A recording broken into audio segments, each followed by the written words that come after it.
evening mga kalolo. So ngayon lang nakapag-vlog si Lolo kasi nagbakasyon tayo sa Bautista, Pangasinan. So i-vlog ko lang yung doon sa Sorsogon, nag-load tayo ng 3. Merong nakabalik na 2 lang nakabalik. Pero sila, naka-cut off na. Pero nakabalik sila, kinaumagahan na sila. Kinabukasan na sila bumalik.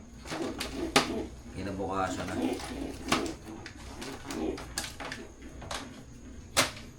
Ito si Serga. Si Serga yung unang-unang bumalik. Ito lagi yung una. Kaso nga, cut off na sila. Kasi super smash na naman. Ayan o. Ito tatak niya.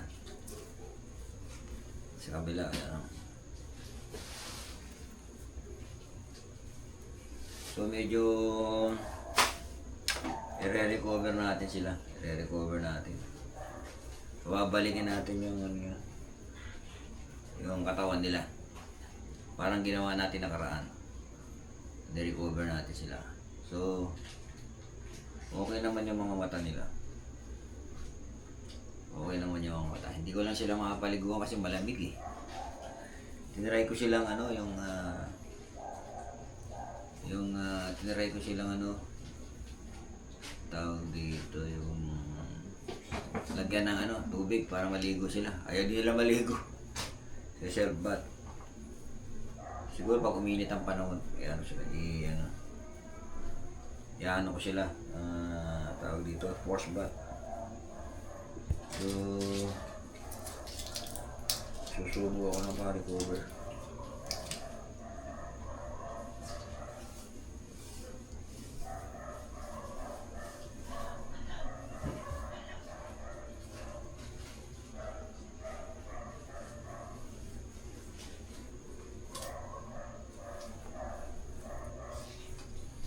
Recover natin ang todo to.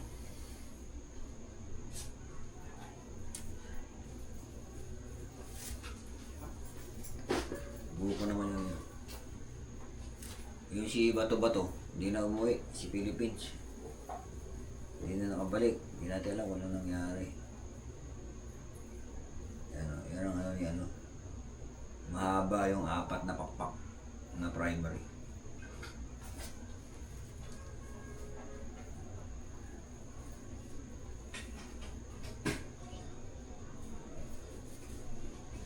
Ganun din dito. Yung 4 na primary mahaba. Tapos nagwawa ang tail. Ayan o.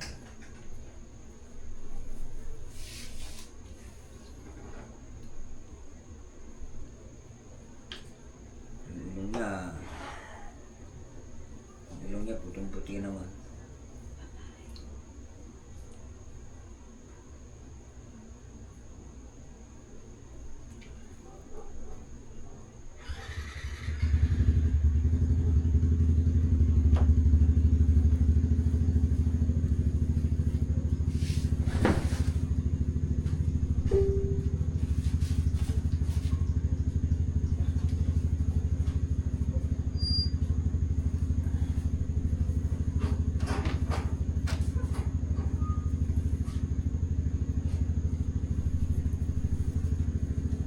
Ganda pa rin naman ang hipo, kaya lang medyo kulang ang katawan. Dahil nga na-smash na naman sila. Pero good news is nakabalik pa rin sila. May ilo-load pa rin tayo. I-load pa rin natin ng i-load kasi isa lang ang nag-clock sa old bird eh. So sabi ng mga kapansier, may pa raw sila, may pag-asa pa. Pero 2 butas na to eh. Sa Naga lang sila nag-clock. Tapos butas na 2, Sorsogon tsaka Legazpi. So sige lang, kasi gusto kong masubukan naman eh. Itong parting 400 pataas na kung uuwi pa rin sila. So ibig sabihin, pagka nakadulo may tibay yung kalapate. May tibay, siguro dadagdagan ko na ang speed na lang sa susunod kung if ever na makasurvive ito. Ito naman naman si ano, Iraq 693. Ito yung sumunod na maliit kay Bato-Bato. Si Bato-Bato. Hindi na bumalik. Pero ang gaganda ng katawan nila yung binitawan natin sila. Kung binlag ko sila nung nakaraan ng basketin. Ang gaganda ng katawan nila. So ibabalik ko yung katawan na yan. Tutukan natin sila. Namitong to, tanghali na ng Lunes. After lunch na sila parehas umuwi. So kinlock pa rin natin sila. Kinlock pa rin. Kasi ako nakauwi ako umaga na ng Lunes. So hindi ko na sila na-check ng Monday kasi puro tulog ginawa natin. So ngayon na lang Tuesday. Kaya medyo nakarecover na tayo sa Puyat. Kasi napuyat tayo dun sa probinsya. Yan.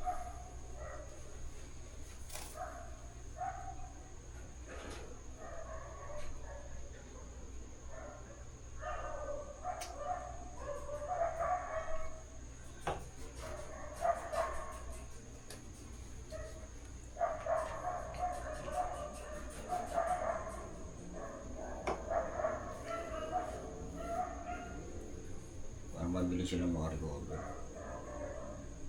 Ito yung pakpak na. Parang nag-boss yata ito. 1, 2, 3, 4, 5, 6, 7, 8, 9. Nag-boss yung isang pakpak. 9 lang yung primary niya. Siyam lang yung primary niya. So naglaglag ng isang pakpak ito.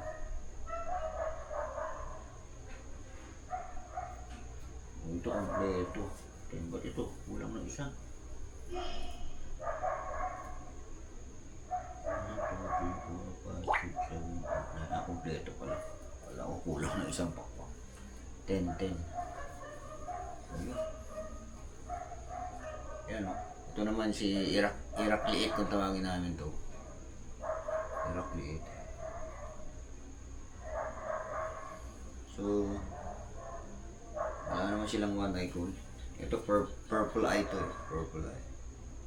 Pearl eye pala, hindi purple. Pearl eye. Pwede rin purple. Yun. Ilo-load natin sila ng ano. Ano ba yung sunod na? Tignan natin. Kalbayog yata yung sunod. Ano yan? Pahabol. Sige. RJD.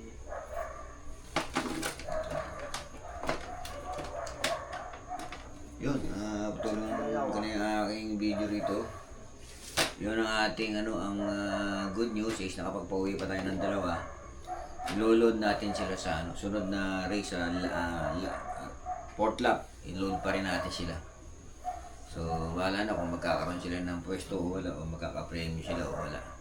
So anyway, sa last lap meron yung meron yung pag nag-clock ka lang, may premyo ka na ron.